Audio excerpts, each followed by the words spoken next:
You know, doubting is a normal thing.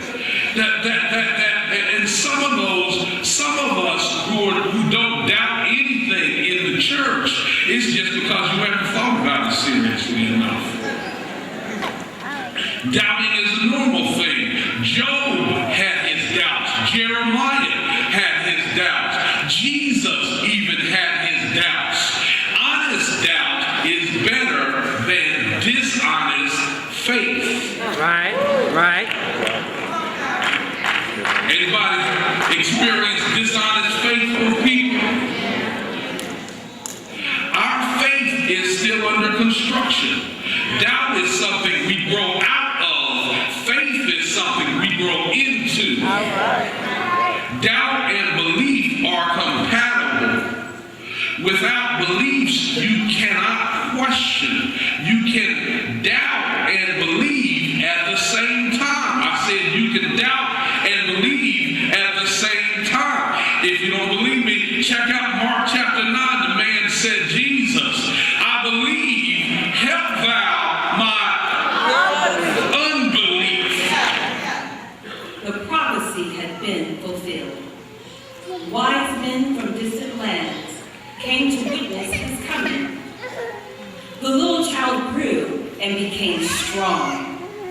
He was filled with wisdom, and God's goodness was upon him.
story, this whole story of resurrection is not the story of doubting Thomas, but it's really the story of doubting Peter, doubting Bartholomew, doubting John, doubting Jude, doubting James, and doubting you and me too. In Matthew chapter 28, it reads that then the 11 disciples left for Galilee, going to the mountain where Jesus had told them to go. When they saw him, they worshiped him, but some of them still doubted. Did you catch that? It says that even in Matthew 28, it says that the other disciples doubted. There were many who doubted. And doubting is not necessarily a bad thing. In the Greek, that actually says, do not be lacking in faith, but be full of faith. That's what Jesus says to Thomas. Be full of faith. And that's what Jesus says to us. Believe. Don't be scared. Believe. But one of the problems with us is that sometimes it just takes too long, we think, for God to show up. I'm just going through too much. I've just been too tired. I just got too many bills to pay.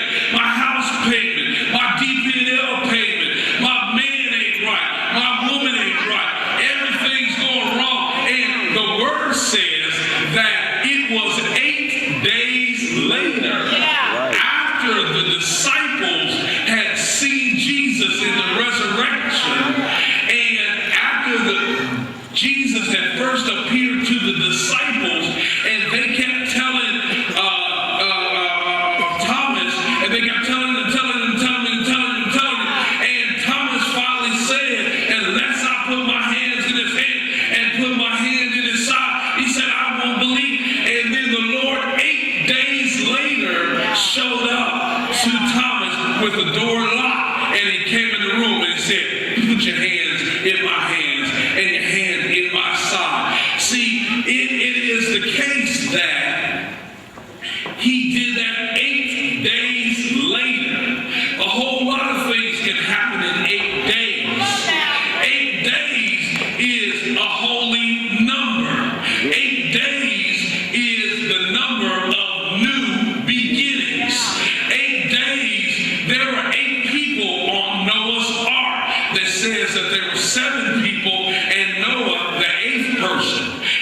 And circumcision is done on the 8th day. Genesis 17 and 12. God made 8 covenants with Abraham. It's a new beginning number. 7 is completion, and 8 is everything's new.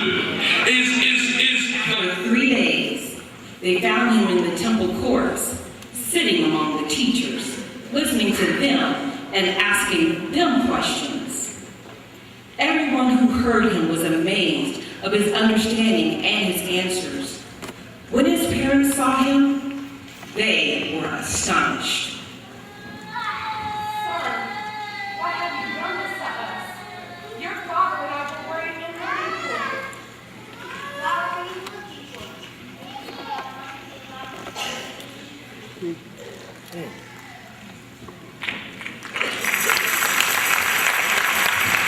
Notice that Jesus is not mad at Thomas for having his doubts. All right. I'm tired of Christian folk who act like you ain't supposed to think. I'm tired of Christian folk act like you don't have a brain. You ain't supposed to think. You're not supposed to ask God any questions. Well, I tell you, my God is bad enough to answer your questions, my questions, everybody in this room. God can do anything he wants to do. And if you have a question, ask the Lord. But then you got to have the faith to receive the answer that he gives you. He began his ministry with 12 disciples who traveled along with him on his journeys. These disciples came from many walks of life.